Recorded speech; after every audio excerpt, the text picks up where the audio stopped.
Assalamualaikum warahmatullahi wabarakatuh. Selamat pagi anak-anak Indonesia dimanapun kalian berada. Jumpa lagi bersama Papa Yosi. Baba doakan semoga anak-anak Indonesia dimanapun kalian berada selalu dalam keadaan sehat walafiat. Dan Bapa selalu ingatkan, di masa pandemi COVID-19 kita semua harus selalu menerapkan protokol kesehatan.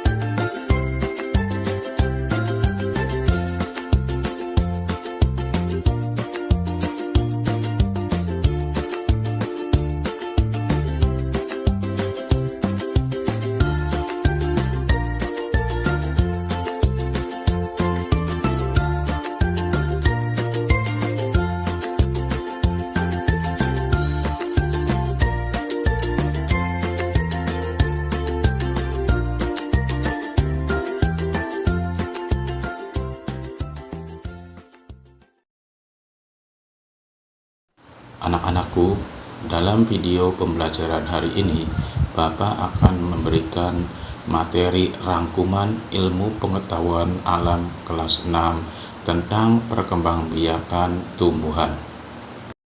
Jangan lupa ya, like, subscribe, dan tekan tombol lonceng untuk mendapatkan video pembelajaran selanjutnya. Baik anak-anakku, perlu kalian ketahui bahwa perkembangbiakan tumbuhan itu ada dua. Yang pertama secara generatif dan yang kedua secara vegetatif. Bapak mulai dari yang pertama, pertumbuhan secara generatif. Perkembangbiakan generatif adalah perkembangbiakan tumbuhan secara kawin. Salah satunya jenis tumbuhan yang berkembangbiak dengan cara ini adalah tumbuhan berbiji. Alat perkembangbiakannya adalah bunga. Bunga ini dihasilkan setelah terjadi penyerbukan pada bunga. Penyerbukan adalah peristiwa jatuhnya serbuk sari pada putik.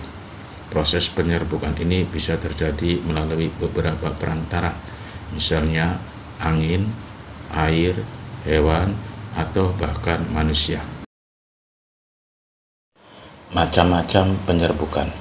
1. Penyerbukan sendiri, yaitu jika serbuk sari dan putik berasal dari bunga yang sama. 2. Penyerbukan tetangga, yaitu bila serbuk sari terbang ke bunga yang berbeda tetapi masih dalam satu pohon. 3. Penyerbukan silang, jika serbuk sari hinggap ke putik bunga lain di pohon lain yang masih sejenis. Yang keempat, penyerbukan bastar, yaitu penyerbukan yang terjadi jika serbuk sari jatuh di putik bunga lain dan tumbuhan yang berbeda jenis.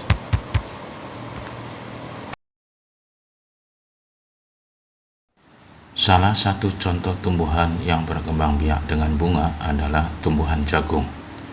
Tepung sari pada bunga jagung akan terbang terbawa angin ketika angin bertiup. Tepung sari yang terbawa angin sebagian akan jatuh di kepala putik yang terletak di bagian bawah bunga pada pohon jagung yang lain. Ketika itulah terjadi pembuahan. Anak-anakku, selanjutnya bagian-bagian bunga. Yang pertama, tangkai bunga, bakal biji, tangkai putik, kepala putik, tangkai sari, kepala sari, dasar bunga, kelopak bunga, benang sari, dan mahkota bunga. Selanjutnya, fungsi bagian-bagian bunga. Yang pertama, kelopak bunga. Kelopak bunga merupakan bagian paling luar berwarna hijau seperti daun atau kecoklatan.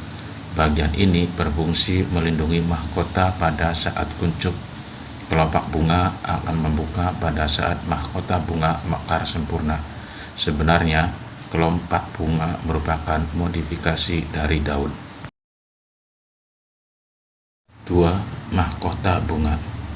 Mahkota bunga merupakan bagian paling mudah dikenali karena berukuran besar dan berwarna mencolok. Bagian ini berfungsi membantu penyerbukan bunga dengan menarik perhatian para serangga agar hinggap. Selain itu, tugas mahkota juga melindungi alat reproduksi bunga, yaitu putik dan benang sari. Petal atau kelopak pada mahkota bunga umumnya berjumlah 5 helai dan terletak pada lingkar dalam kelopak bunga.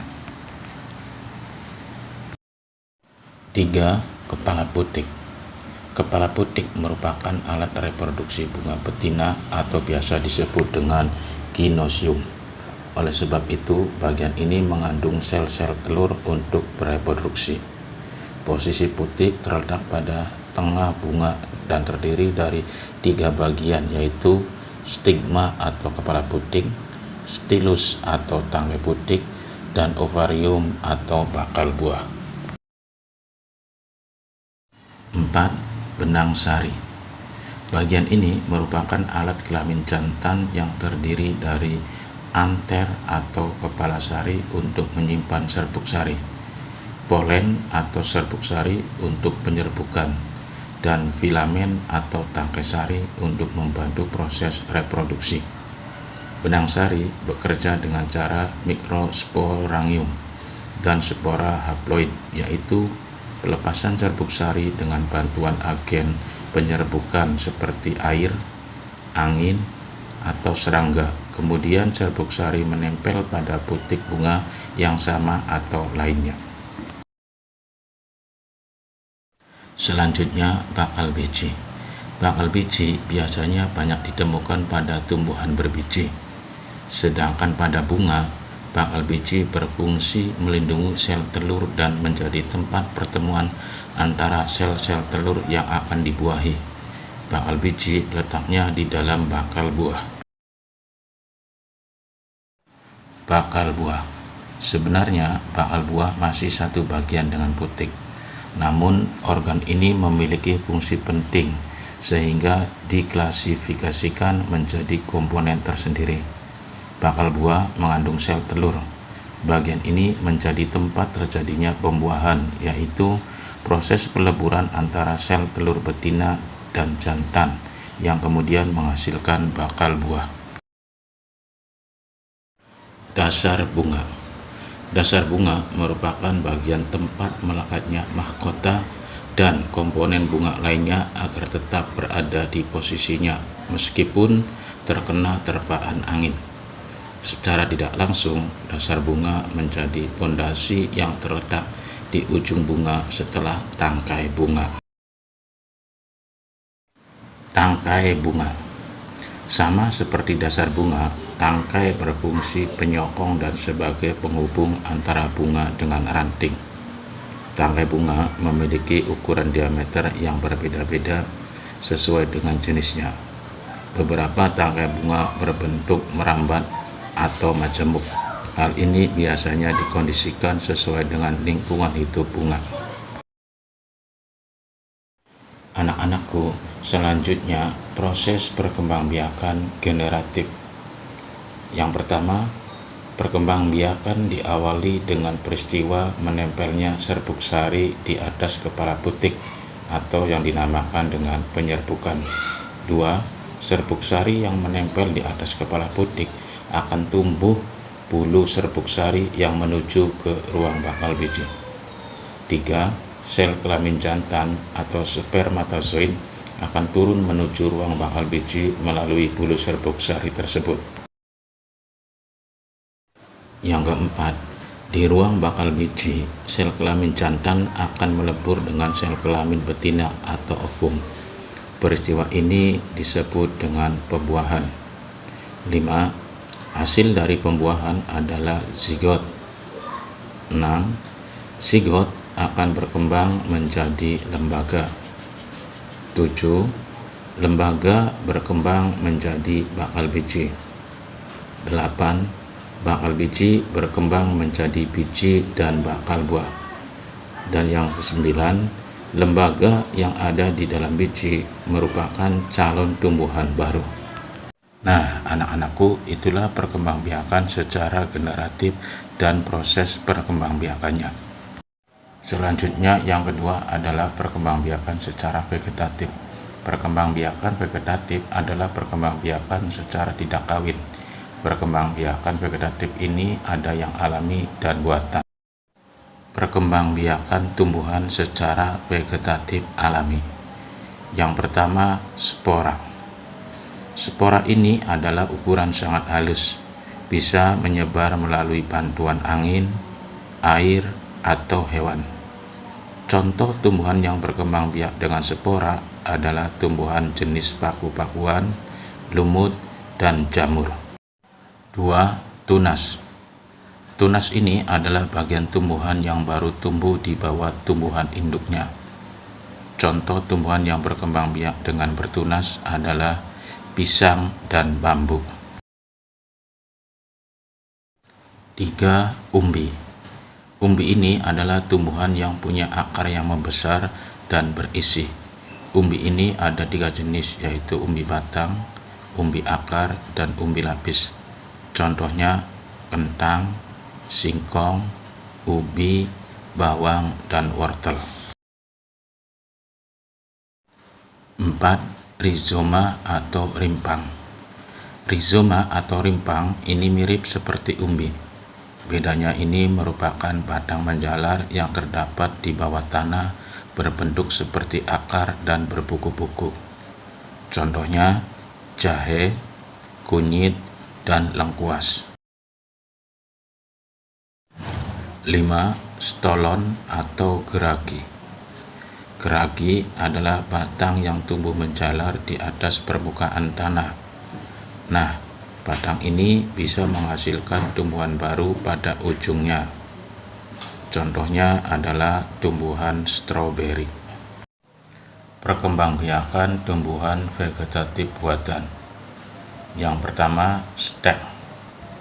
Ini adalah cara memperbanyak tumbuhan dengan cara memotong bagian tumbuhan, lalu ditancapkan kembali ke tanah, dan kemudian tumbuh menjadi tanaman baru. Ada 3 cara stek, yaitu stek batang, stek akar, dan stek daun. Contoh tumbuhan yang bisa diperbanyak dengan cara distek adalah mawar, singkong, dan jeruk. Anak-anakku, selanjutnya perkembangbiakan tumbuhan vegetatif buatan yang kedua, yaitu mencangkok. Perbanyakan tumbuhan dengan cara cangkok adalah dengan melukai bagian batang tumbuhan. Lalu bagian itu dibungkus tanah, kemudian ditutup rapat dengan plastik atau bahan lainnya. Nah, pada bagian itu nanti akan tumbuh akar. Setelah tumbuh akar, bagian ini bisa dipotong dan ditanam kembali. Contoh tumbuhan yang bisa dicangkok adalah mangga dan jambu. Selanjutnya, perkembangbiakan tumbuhan vegetatif buatan dengan cara okulasi. Okulasi ini adalah cara memperbanyak tumbuhan dengan cara menempelkan tunas tanaman yang satu ke tunas tanaman lain yang sama jenisnya. Okulasi ini biasanya dilakukan untuk memperbaiki sifat suatu tumbuhan. Misalnya, batang tumbuhan yang kuat digabung dengan buahnya baik. Contohnya adalah durian. Nah, anak-anakku, demikianlah video pembelajaran hari ini. Semoga bermanfaat untuk kalian dan terus bersemangat untuk belajar. Terima kasih. Wassalamualaikum warahmatullahi wabarakatuh.